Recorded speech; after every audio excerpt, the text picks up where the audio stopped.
Hello everybody, my name is Eugene Chang from Freedom Profits and welcome to my channel on strategies to increase sales and profits for your Amazon business. Today I'd like to talk about optimizing your Amazon backend search terms, subject matter, target audience, intended use, and other attributes that you can apply as soon as you finish watching this presentation. Now, I've been receiving a lot of questions on what to write in your subject matter in your Amazon backend, who my target audience is, and then on all these other attributes.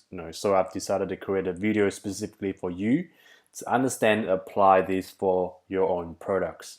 Now, if you want to further optimize your product's SEO on Amazon, then you want to tweak the backend search terms, of course, and all these subject matter, other attributes, intended use, into all these keywords, which I'll explain in details during this presentation. So please have your pen and paper ready, or your Evernote notepad. Now, without further ado, let's get the ball rolling. So what will you learn after watching this presentation? Now, you will learn how to optimize your Amazon product backend search terms, subject matter, target audience, intended use, and other attributes. Now, this will enhance your Amazon SEO, which in return will increases your product searchability and also page views. Now, the higher your product page views, the higher the conversion rate, depending on how well we optimize your product listing. Now, just funny memo here, don't have to worry about sales if you optimize your product listings. Now, let's delve deeper into these 5 sections. Section 1 is your backend search terms. Now, keep in mind that Amazon has recently changed this last year in August, limiting to only 250 bytes or characters in total for US and Euro marketplaces, 500 bytes or characters for Japan marketplace, and only 200 bytes or character for the India marketplace. So this is significant change, and it really lowers down the amount of keywords you can insert in this backend search terms.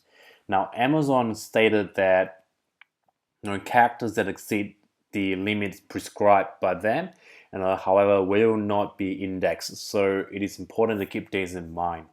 Now, note that the 250 bytes or characters does not refer to a single line, but the total of 5 search terms line, as shown in this image here. Now, simply put, if your backend keywords exceed the 250 character limit, they will not be indexed by Amazon, and your product will no longer be displayed for those keywords in Amazon's search results.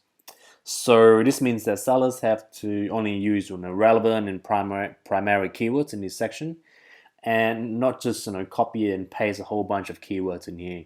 I won't go into details on how to get your primary and secondary keywords here.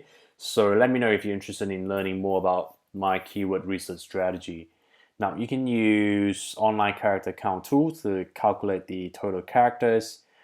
Simply just go to charactercounttool.com. Now, here's another pro tip. To test if your keywords are still being indexed by Amazon, you can perform a search in Amazon using a combination of keywords from your backend search terms, and observe whether your product shows up or otherwise.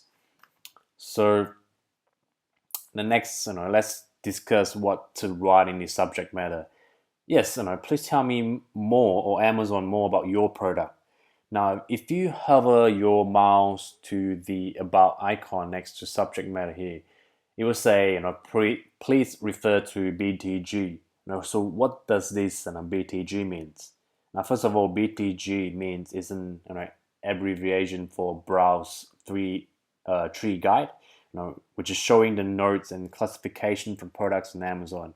Now, I will include this link below in the description for you to view and research for your product classification.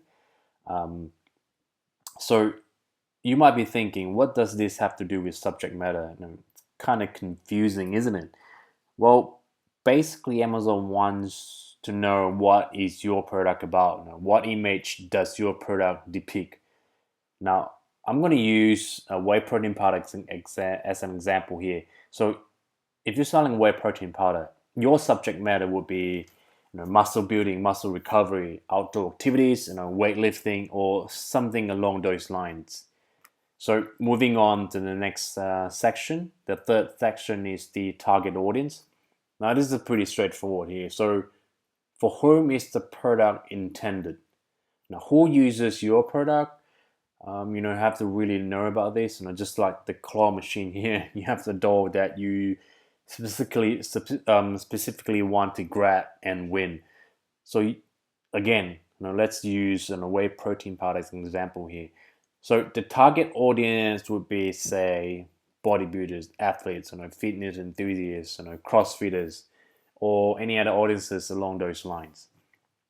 So you have to really know who your target audience is for your product that you're selling. So, brainstorm it, take it on the notepad. This answer seems a little bit obvious, but if you really take the paper, write out everything in the paper, you might be able to figure out other target audience that you can really niche down.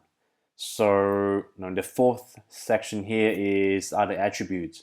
So what are the additional attributes of the product? What generic properties does your product have? This section is asking pretty much extra information about the product. Now again, let's use the whey protein powder as an example. The other attributes would be delicious flavor, great flavor, easily mixed, or any other relevant information about your product that you're selling. So pretty simple. And the fifth one, and last but not least, is the intended use section. So meaning for what activities, events, locations, or conditions is the product intended to be used. So this section is asking what the product is meant to be used for. Like, you're meant to hold a baby by the body and support the head instead of grabbing the head with one hand. So, all right, joke aside. Now, using whey protein powder as an example here again, the intended use would be lifting weights, bodybuilding, CrossFit, gym, or any other activities, events that the product is meant for. So, this is a short video. There you go. All 5 sections. You could or you should optimize for better SEO to increase your conversion rate. So that's all I like to discuss about optimizing Amazon backend search terms and other attributes. I'd like to leave you with this quote as usual by LL Cool J. So stay focused, go after your dreams, and keep moving forward toward your goals. So thank you all for watching. If you like this video, if you find this video helpful and will benefit anyone that comes into your mind, do share it with them. I hope you enjoyed as much as I enjoyed creating these videos for you all. I would like to ask a small favor in return from you all. That is to subscribe to my channel and to show your support so I will create similar videos in the future to help you scale your Amazon business. Comment win below if you're excited to implement the strategy for your Amazon e-commerce business. Thank you all and have a great day ahead.